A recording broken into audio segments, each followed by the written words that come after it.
For a long time, my idea of how to make videos has been, I gotta make things that I would watch. So if a video isn't good enough for me to watch, then it's not good enough for you to watch either. And oftentimes for me, that means not seeing the same thing twice. However, I think I can improve on this one, and so I've decided to do it again, this time with a different vehicle because the Karen Commander has been butchered by open beta. But let's try and get worse than the very, very beautiful 20,000 liters per 100 kilometers that I was able to do with this car. 20,000 liters per 100 kilometers. Now, admittedly, I have not tested this yet to see if it still works in the game and in the open beta specifically, but I'm assuming it does because that car still exists and it still has that terrible fuel economy. Interestingly, I'm going to turn to this time to attempt to make something really, really bad, because getting over 20,000 liters per 100 kilometers is not easy. But here's my methodology. The big one is we need the heaviest materials that the game offers, because I want this vehicle to be heavy. But not just heavy, I want this vehicle to be the heaviest that it can possibly be, because that means that we're going to have worse economy. That's sort of the idea. So in that case, that means leaf springs, all steel. This is going to be one heck of a coupe here. This is some kind of concept, but it's not the concept we need. So onto the engine. Now this is extremely important, as you would suspect the engine is the thing that uses the fuel. However, it's not quite as important as I thought when I was originally doing a build last time. I never thought that I was going to get 20,000 liters per 100 Ks. That's just ridiculous. But it's made possible by having an engine that's terrible and not efficient at all, and then multiplying it with gearing. So in order to do that, the least efficient engine in the game is going to be the V16 because it's massive, and it's completely excessive as well because we're going to make like 50 horsepower. And the reason I chose this body is pretty specifically because it will fit a very, very large V16. That's all I'm really after. More capacity means more weight and less efficient, generally speaking. Unfortunately, it will not fit a max size engine, but it'll get pretty darn close. I can manage to get up to 19 liters. 19 cast iron liters of fury. Let's go. And four-wheel drive tends to be the heaviest, so that's what it's going to be. So in terms of heads and valves and such, I think I'm just going to go push rods. It doesn't need to be specific, and then we'll just put on every possible option that we can to make it weigh more. That's literally it. Like internals, it doesn't particularly matter. As long as it functions, then we're good. I might have to change those depending on how we tune this engine, but we'll see. I'm still debating on whether or not I can lower the quality or not. We'll get there though. I'm sure I'll be able to figure out something. What I was thinking as well is we should probably go twin turbo, just because. Turbos do tend to use quite a bit of fuel, so I'm just going to make them as big as we can possibly make them, and immediately I'm going to turn that up all the way, because it just has to be there. Last time I went with injection, I forgot exactly what I used for it, but that is one heck of an intake though, my goodness. Per cylinder configuration might be a little bit much here. And for the sake of the build, I think I'm going to go ultimate fuel, and we'll see how this works. Again, trying to get the worst efficiency, we'll just have to play around with it a little bit. Okay, so the engine makes 69.9 horsepower. That's a little bit more than I thought it was going to make, to be honest with you. But it's probably just because the exhaust and intercooler are so ridiculously restrictive, so let's just make those all the biggest size they can be. At this point, we may as well. Okay, so apparently it was mostly intercooler because this lad is 1500 horsepower and I have barely done anything. That is a fast car, and yeah, that's not quite what we're after. Currently it is 5.5% efficient. That's kind of close though. I'm hoping to get down to 1%. So now comes the fun part. Let's crank up everything, completely ignore horsepower, and just try to get this as low as I can get it. That's all I care about now. So pretty easily I'm down to 3.5% efficiency. That's pretty good, actually. That's surprisingly good, all things considered. I'm still making 800 horsepower, which is a bit nuts. Like, somehow this engine is pulling it off. That's a lot more than we were making on the original build here. Okay, lowest possible compression brings us down to 2.8%, cam profile all the way down, really doesn't, actually all the way up makes us down to 2% there. That's kind of what we're after. Okay, so the pistons are gonna break. I should probably swap those out. It doesn't matter what materials we have as far as I can tell, as long as they work. Okay, so I just went around and I adjusted the quality sliders, including on the body and on this engine stuff here, because internally it doesn't matter what the quality sliders are in terms of efficiency. So I just put it all the way up. Compression is all the way down, cam profile is all the way up. I don't think we need VVT, that actually improves our economy, so no. Okay, we are down to 1.1% efficiency. That was after I went and turned down the quality slider for the compression and cam profile. 200 horsepower, 395.9 newton meters of torque. This is going to be a very heavy car, so that's not going to go great, but that's 1.1% efficiency. Let me just see though, I don't really want to screw with this too much, because if we lower that down or up, it hardly makes a difference. And the exhaust quality is all the way down, so I think we might be good. 1.1%, let me see what I can do with that. Oh yeah, by the way, we do not need this kind of fuel. We could theoretically run low quality fuel and we'd still be good. Okay, there's our leaf springs right there, leaving us nice and high. Body quality is one of those things that I was unsure about, whether or not it needs to be higher or lower for the car to be heavier or not. Sometimes it's weird like that, I'm not sure. So we'll figure that out in a bit.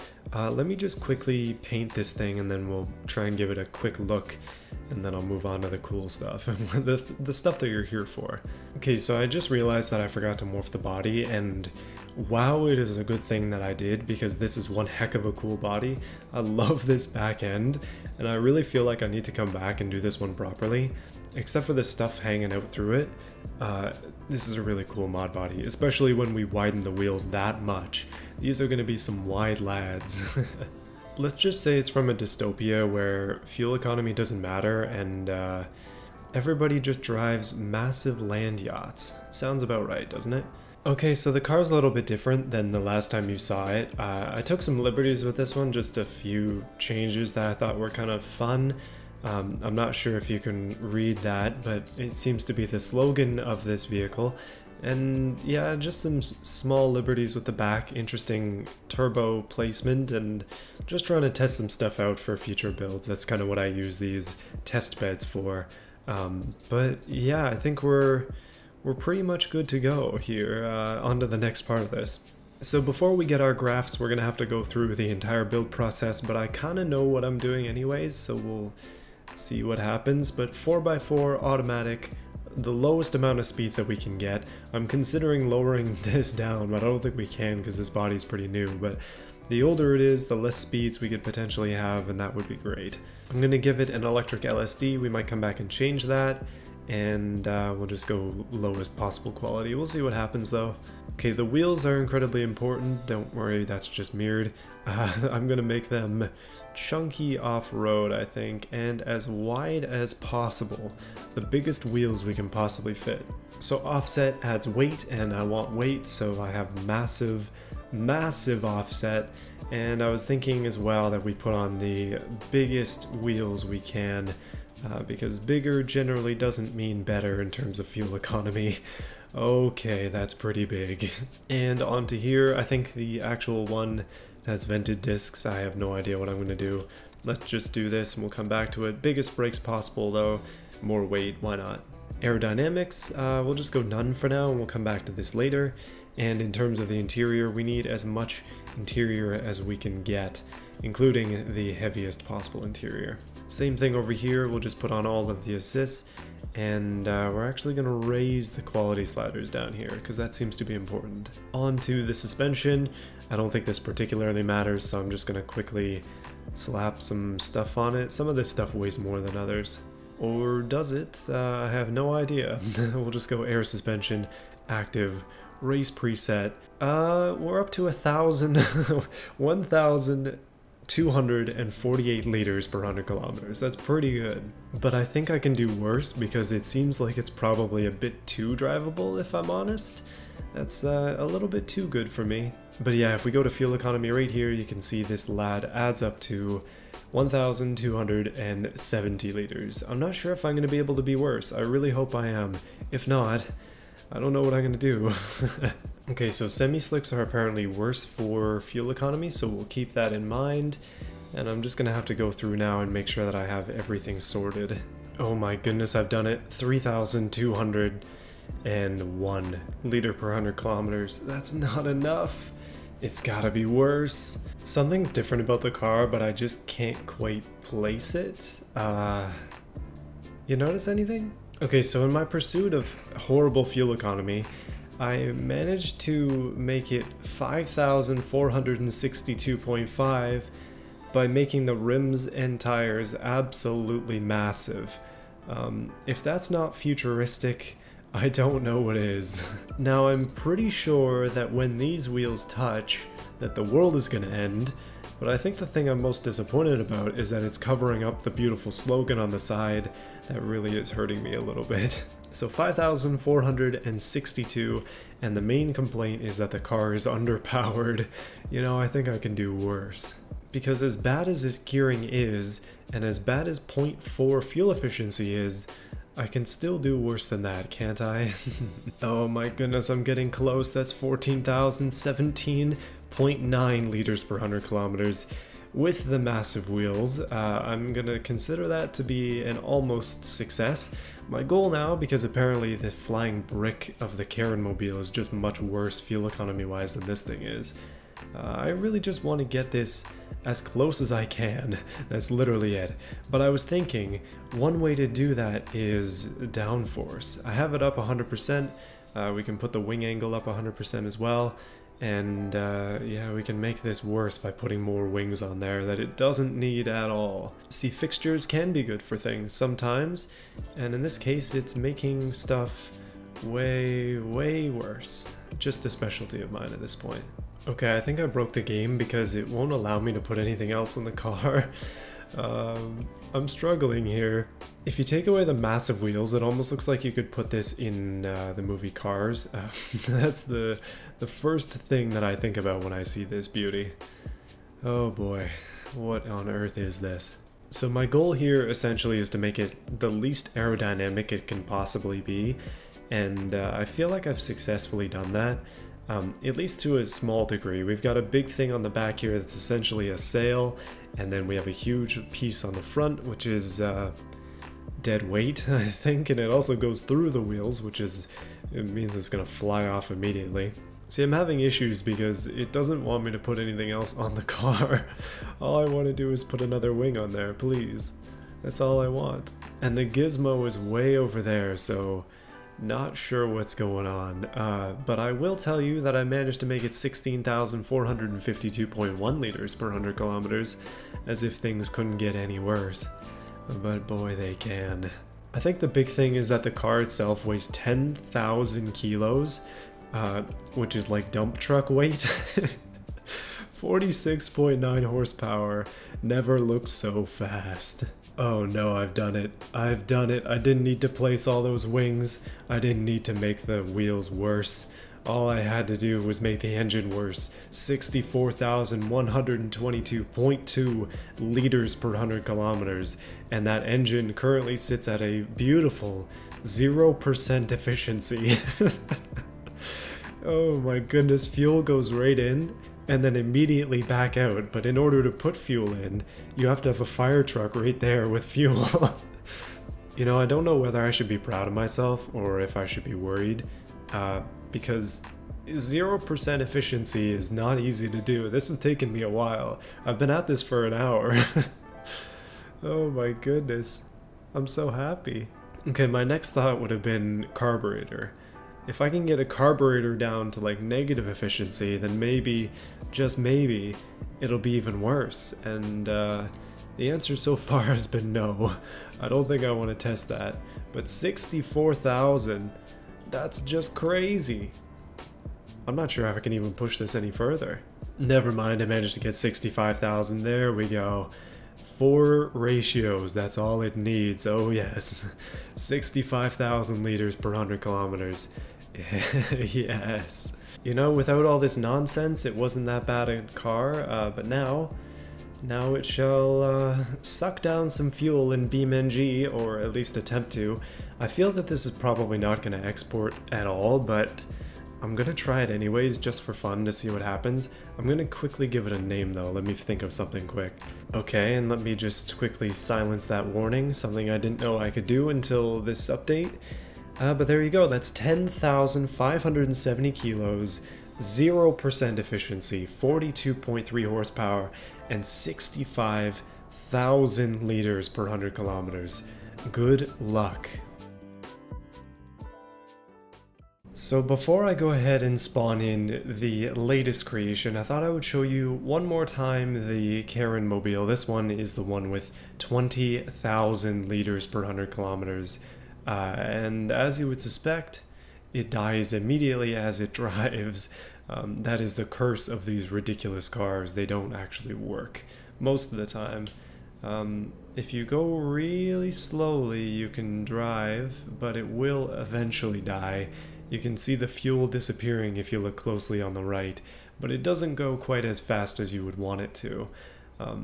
Let me show you what this new one looks like. I'm just gonna quickly despawn this, spawn that one in, and yeah, you'll see what we're dealing with here.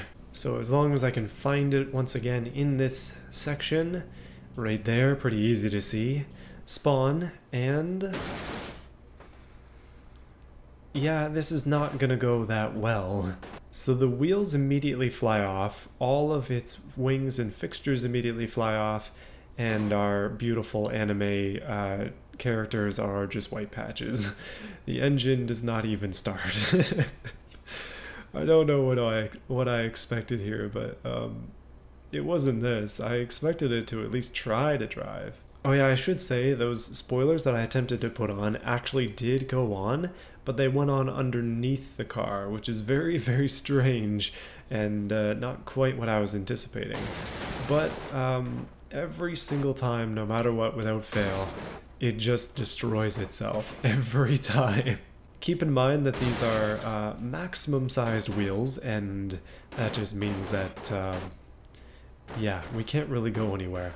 So I do have a couple of workarounds for this, and one of them is to change the environment that we're in to a place with less gravity, like, say, the moon.